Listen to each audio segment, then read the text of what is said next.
What it do, what it do, what it do. We back in the lab, man.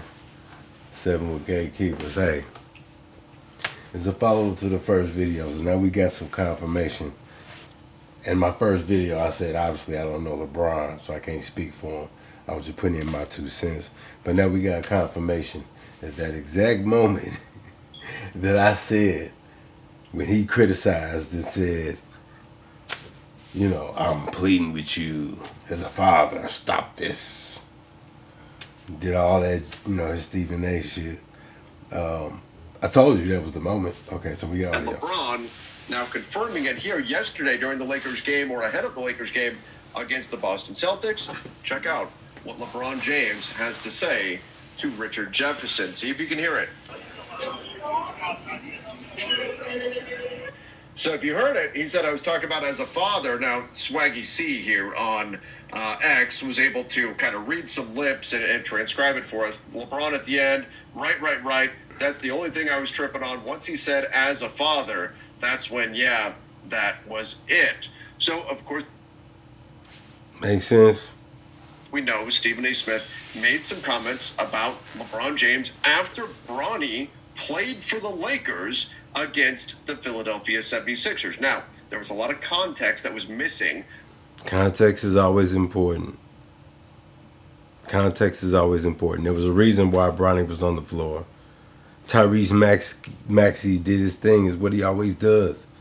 He'll do it to Tyrese Halliburton. He'll do it to Jalen Brunson. He'll do it to Peyton Pritchard. He'll do it to Tyler Hero. It don't matter who's in front of him.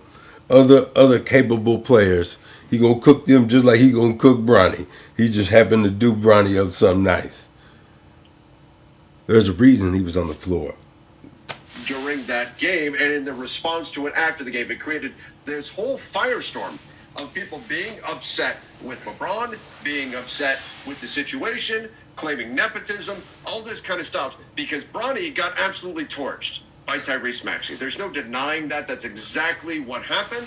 And a lot of people took that as an opportunity to jump on the Lakers, especially a lot of people who had zero understanding of the context of the situation. If you take a look at the box score from this game, the Lakers, they were on the second night of a back-to-back, and you could see Anthony Davis left early due to an injury in this one. The Lakers ultimately lost to the 76ers.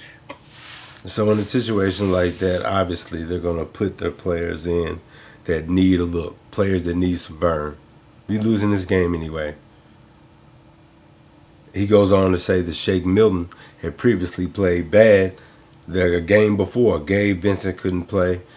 So Bronny got a shot. But so that doesn't warrant what Stephen A. put out there. Stephen A. took a personal attack, clear as day.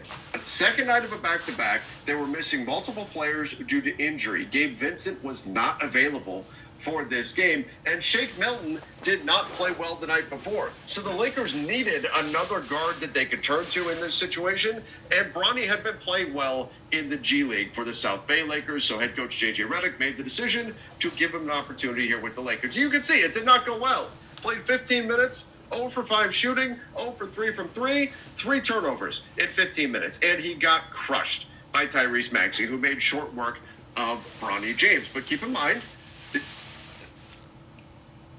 that's what happened in a nutshell. Does that warrant you telling the man you're begging and pleading with him to stop as a father? Oh, look what you're doing to him. And, oh, look how you're corrupting your son. I think that's going to rub any father wrong. Yeah.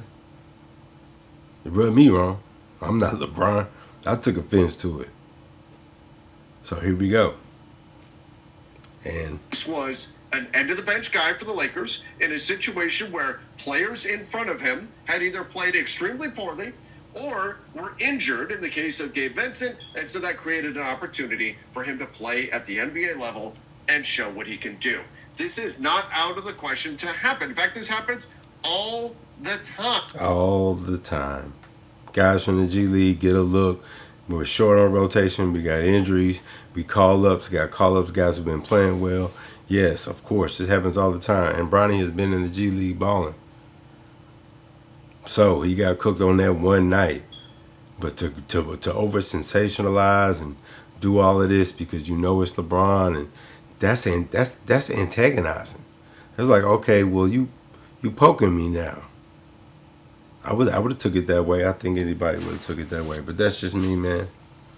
That's my 2 cents on it. That's just some context because I see everywhere, of course, because a lot of people just don't like LeBron in general. So, of course, they're going to pile on and say, oh, well, you did this and you did this to get him there. And there probably was some strings pulled.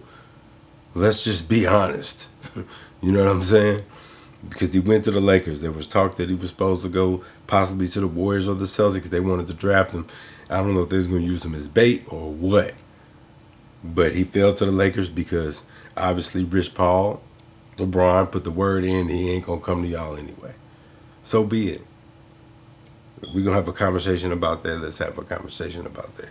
But the personal attacks are unwarranted. That's where I'm at. That's my opinion on it. That's it, gatekeepers.